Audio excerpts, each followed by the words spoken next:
जीवन में संकट तो आ रहे हैं पर हमको पता नहीं लगते। नामदेव जी महाराज महाराष्ट्र के एक संत हुए, उनके घर में आग लग गई। जैसे घर में आग लगी तो बाकी के लोग दौड़े आग बुझाने के लिए। भीतर आग बुझाते हुए पहुंचे तो देखा कि जो थोड़ी सी आग लगी हुई थी उसमें नामदेव जी अपने घर के सारे सामग्री उठा उठा करके डाल रहे थे, अग्निदेव को सब दे रहे थे। लोगों ने कहा भले आदमी, हम तेरा घर को बचाने आए हैं, तू खुद ही घर को जला रहा है। नामदेव जी महाराज बोले ये अग्निदेव हैं, अग्नि के रूप में मेरे भगवान पधारे हैं, तो मैं तो ये सोच रहा हूं आधे घर को ही क्यों स्वीकार करने, पूरा घर ले जाएं। ये आधे घर में ही क्यों आए हैं, पूरा घर क्यों नहीं ले रहे हैं, इसलिए बचे हुए घर को भी उनको दे रहा हूं। ये बात कहनी हुई, लोग तो पागल पागल कह करके चले गए। जैसे ही सब लोग बाहर गए, अग्निदेव में से भगवान श्री पंडरीनाथ प्रकट हो गए और प्रकट होकर नामदेव जी को हृदय से लगा लिया।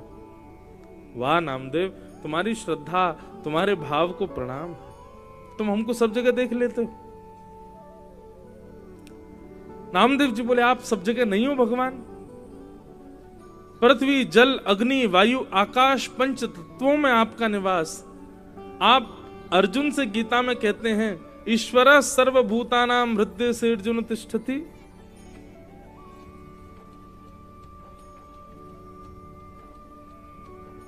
सब ठाकुर जी गोस्वामी तुलसीदास जी महाराज ने, बहुत ध्यान से सुनिएगा,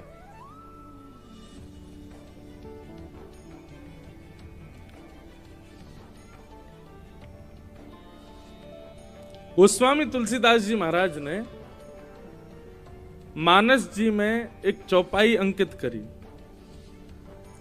और उस चौपाई में एक बात कही, सब प्रसिद्ध है, सबको याद है। सिया राम मैं सब जग जानी, करहूं प्रणाम जोरे जुग पानी।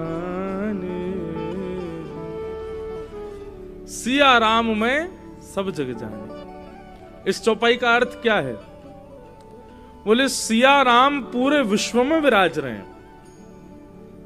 पूरे विश्व मतलब जड़ वस्तु हो, चैतन्य वस्तु हो, वायु हो, वृक्ष हो, नदी हो, जानवर हो, जीव हो, पतंगा हो, चींटी हो, सब में सिया राम जी विराजमान है। सिया राम में सब जग जानी, और मैं सब में सिया राम जी को देख करके सबको उन्हीं का रूप मान करके प्रणाम करता हूं। अब गोस्वामी जी ने ये पंक्ति लिख तो दी। काशी में, बनारस में 80 घाट पर गोस्वामी जी विराज रहे थे, तो गोस्वामी तुलसीदास जी का रोज का नियम था, रोज काशी विश्वनाथ भगवान को प्रणाम करने के लिए जाते थे। विश्वनाथ भगवान को प्रणाम करने के लिए गए तो एक गली में होकर के विश्वनाथ जी का दर्शन करने जा रहे थे, तो उस गली में आधा एक बैल खड़ा हुआ था, वृषभ।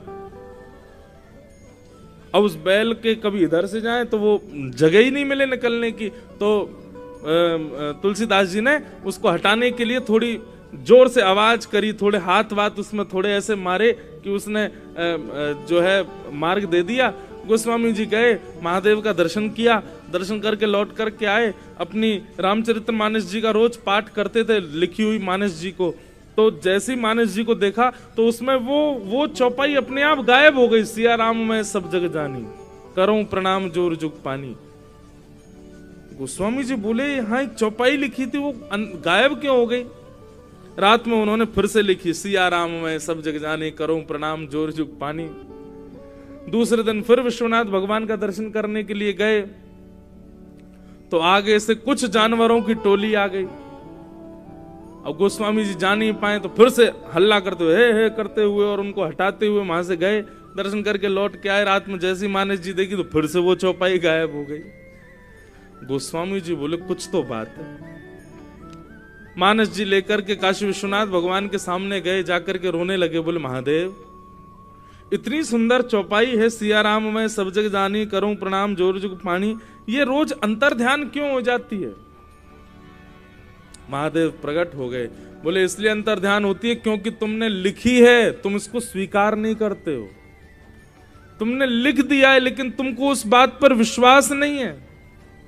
नहीं नहीं नहीं नहीं भगवान आप ऐसा कैसे कह सकते हैं, मैं तो सब में राम जी को देखता हूं। बोले अच्छा, तो फिर कल वो बैल सामने आया था, राम जी ही वृषभ के रूप में आए, तुमने उसको धक्का दे दिया। इतनी सारी भीड़ आई थी, हनुमान जी की पूरी टोली थी, तुमने सबको हटा दिया।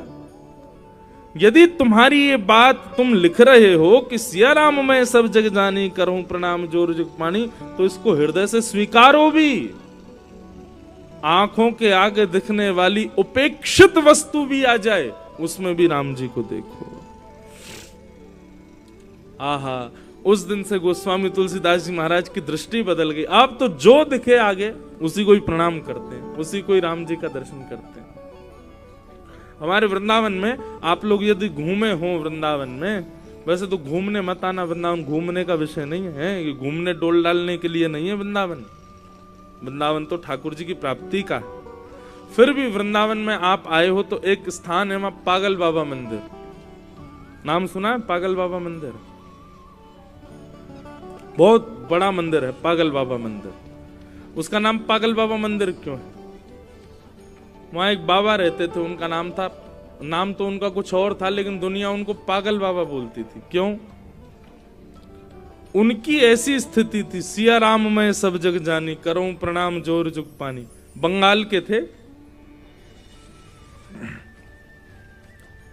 चींटियों को भी प्रणाम करते थे। सामने कोई आ जाए, बालक आ जाए, वृद्ध आ जाए, कुमारी कन्या आ जाए, व्यक्ति आ जाए, रिक्शा चलाने वाला आ जाए, शराबी आ जाए, कोई आ जाए, उनके सामने बस पड़ जाए कोई, उसी को ही प्रणाम कर लेते। एक बार तो एक नाली में सूकर बैठा था, सूकर निकल के उनके आगे आ गया तो उसी को प्रणाम, जय हो बराह भगवान, सबको प्रणाम। तो फिर वृंदावन के लोग उनको कहते थे, बोले बाबा पागल आगो, पागल मानुष, पागल बाबा आगो, सबन को प्रणाम कर तो डोले। तब वो बाबा बंगला में बोलते थे, अमी पागल मानुष, अमी पूछते पारो ना, अमी पागल मानुष। वो कहते मुझे समझ नहीं आता है, मैं पागल ही हूं, मुझे सब में ठाकुर जी दिखते हैं। बंधुओं ये सुनने मात्र तक ही रहने देना, क्योंकि हमारे जीवन में आ नहीं सकती स्थिति। आप बाहर के लोगों को छोड़ो, अभी पंडाल में अपने बगल वाले को देखो, देखना उसमें भगवान दिख रहे हैं आपको? नहीं दिख सकते। इसका मतलब क्या है कि अभी हमारी दृष्टि और हृदय बुद्धि तीनों ही अशुद्ध हैं, इसलिए भगवत भाव नहीं दिख रहा, भगवत दृष्टि नहीं है हमारी।